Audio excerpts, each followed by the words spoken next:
Hey guys, this is Vicious. Welcome back to my Gimp tutorial. Now, in our last tutorial, we brought over the Lombardi trophy from a website and into our image.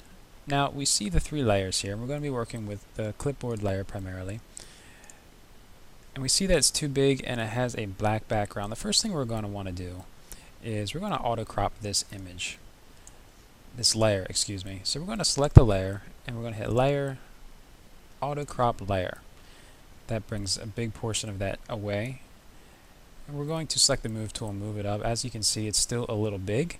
So what we're going to do is we're going to scale the layer down by going to Layer, Scale, Layer, and we're going to drop that down to about 80%. We're going to change this to percent. Change that to percent and leave the links attached. And hit Scale, and now we have a scaled down Lombardi trophy. We still have the black background is. So I'm going to introduce you to something called the Fuzzy Select tool. Select a contiguous region on the basis of color. Now how that works is we're working with the black here, and when you select the black, it's going to be able to differentiate the solid black as opposed to the border of the trophy, and that's how this tool works. It's smart like that.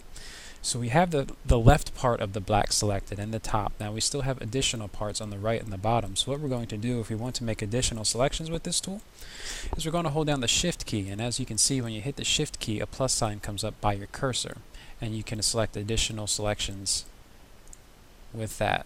So we have all of the black selected, and all we're going to do now is let go of Shift and hit Delete. Now, you might be sitting with the Lombardi trophy that has a white or a black background now, and that's okay, because what didn't happen was you didn't add the alpha channel, and you probably didn't even know you had to. So what you're going to do, if you need to add the alpha channel, just go to Layer, Transparency, Add Alpha Channel. Now, I've already done that, so I'm not going to need to do it again. So once you do that, just follow the last procedure and use your Select tool. Select the black, hold down the Shift, and select the other portion of black or portions of black, and then hit Delete, and it should delete it to transparency. You should see a grassy background behind the trophy now. Once we're at that point, we can deselect. Now this is something you're going to want to get used to. To deselect anything on your screen, all you have to do is hold down Control Shift and hit A, and you have deselected it. So there we have it. We have the football trophy, we have the Vicious Sports Pools, and we have the grassy background. So what's next? I'm going to teach you how to make a shadow for the trophy. And that's pretty easy. All you have to do is click on your clipboard here, and the clipboard layer, because it hasn't been named yet, and that's the trophy. You can see in the preview window the trophy is that layer. All you're going to do is duplicate that.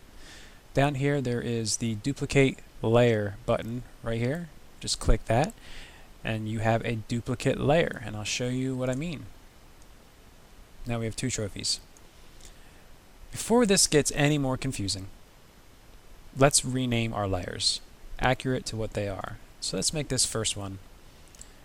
Right click, Edit Layer Attributes. That's how you rename it. Let's call it Trophy. And what this second trophy is going to be is the trophy's shadow. Click OK, and now we're a little more organized. Let's move the first trophy out just a tiny bit so we can see a little more of the shadow when we make it.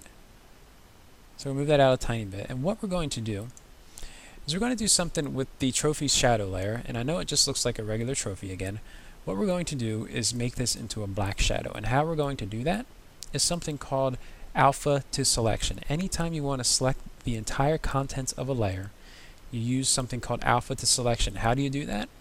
Well, you go to the layer you want to use it for, you right click, and you go down here, alpha to selection. What it's going to do is select the entire contents of the layer. After you do that, we're going to do the same thing we did with the background way in the first tutorial. Way back in the first tutorial. We're going to see our foreground color is black. We're going to hit Edit, Fill with Foreground Color, and wham, we have the first part of our shadow. Deselect that with Control Shift A, and now we're going to rotate that shadow to a 45-degree angle. So what we're going to do is we have the trophy shadow selected, the layer. We're going to click our rotate tool right here, and we're going to rotate this about 45 degrees. We can even type in here minus 45 degrees if you want. No, it's not going to let me. That's okay. About 45 degrees like that. Click rotate, and you have your rotated shadow. Now we're going to move this over as it would be a shadow, and notice that the shadow should be behind the trophy, but it's in front of the trophy. How do we fix that? Easy. All we got to do is move this down like that. All we did was move trophy shadow down underneath trophy. So we moved one layer down, and the top layer is what's visible first, and then the second, third, fourth. So from the top down is the order of the visibility. So the trophies, they're going to be the first visible, and then the shadow, and then the text. If I moved the text, it would be behind both the trophy and the shadow. Just an FYI, but we're not going to do that. Now we have a cool looking shadow there right now as it is, but we can make that a little better. What we're going to do is just move it around a little bit to get it to your liking. I'm going to do it right about there, that way it hits the corner as well. This corner right here, I'm going to leave it right about there. What I'm going to do now, I have a separate layer for the shadow, so I can edit that layer and it won't affect anything else, assuming I have all the settings correct. So what I'm going to do is, the first thing we're going to do is add a Gaussian blur to the shadow. And we're going to do that by going to highlight the layer, make sure there's no selections on the screen. So hit Control-Shift-A to make sure there's no selections. Highlight your layer, go to Filters, Blur, Gaussian Blur.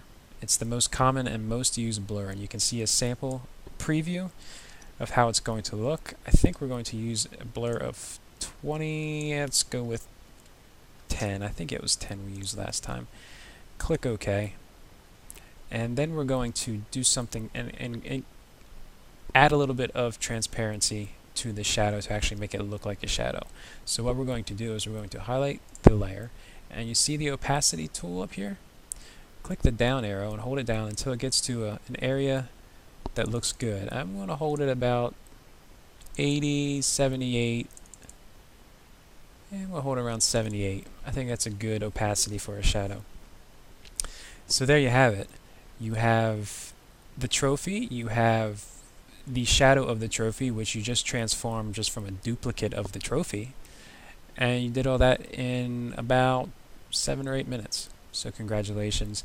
Tune in next time, and we're going to be getting involved in text and manipulating text and making text look cool. So until then, see you later, guys.